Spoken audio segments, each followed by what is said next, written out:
പൊറോട്ട എല്ലാവർക്കും ഇഷ്ടമായിരിക്കുമല്ലോ അല്ലേ? എന്നാൽ നമുക്കത് വീട്ടിൽ തന്നെ തയ്യാറാക്കാമല്ലോ.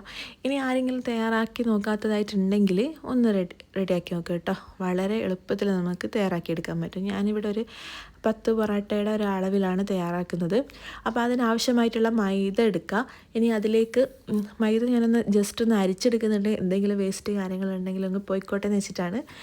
ഇനി നമുക്ക് ഈ മൈദയുടെ നടുവിലായിട്ട് ഒരു ചെറിയ സ്പേസ് കൊടുത്തിട്ട് കുറച്ച് കാര്യങ്ങളൊക്കെ ഒന്ന് മിക്സാക്കി എടുക്കാനുണ്ട്.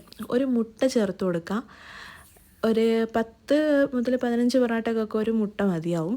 ഇനി അതിലേക്ക് ഒരു നുള്ള് ബേക്കിംഗ് സോഡ ചേർത്തിട്ടുണ്ട്. നമ്മുടെ അപ്പക്കാരുണ്ടല്ലോ അത് ചേർത്തിട്ടുണ്ട്.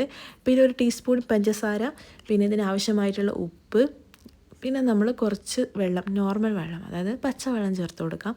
എന്നിട്ട് ഈ കൂട്ടൊക്കെ നന്നായിട്ടൊന്ന് മിക്സാക്കിയതിന് ശേഷം ഇതെല്ലാം കൂടി മൈദയിൽ ഒന്ന് അങ്ങ് മിക്സാക്കി കൊടുക്കാം.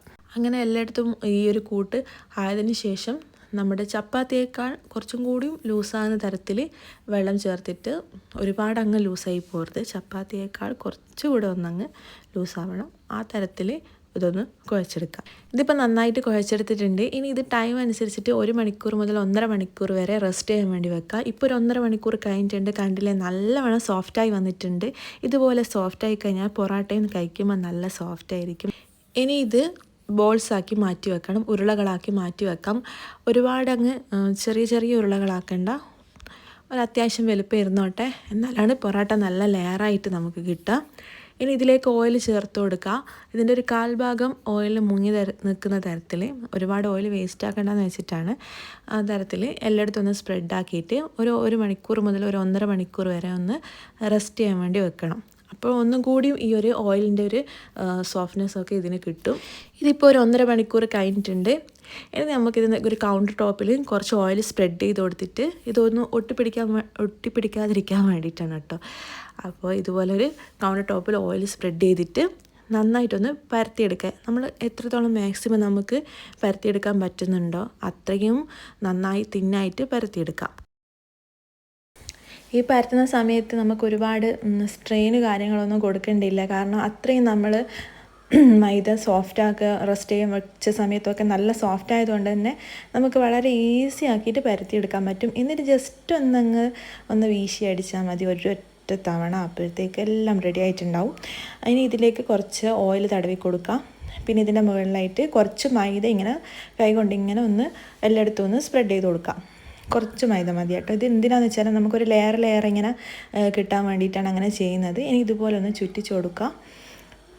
ഇതിൻ്റെ മുകളിലായിട്ട് കുറച്ച് ഓയിലൊന്ന് ഇങ്ങനെ കുറച്ചൊന്ന് ആക്കി കൊടുക്കാം. ഇങ്ങനെ ഇതുപോലെ എനിക്കിപ്പോൾ ഒരു 9 പൊറോട്ടയാണ് ഇതിൽ നിന്ന് കിട്ടിയത്. നല്ല വലിപ്പം, നല്ല ക്വാണ്ടിറ്റി അളവുള്ള ഇതാണ്. അതുകൊണ്ട് പിന്നെ ചെറുതാക്കുകയാണെങ്കിൽ നമുക്കിതിലും എണ്ണം കൂടുതലാക്കി എടുക്കാനും പറ്റും.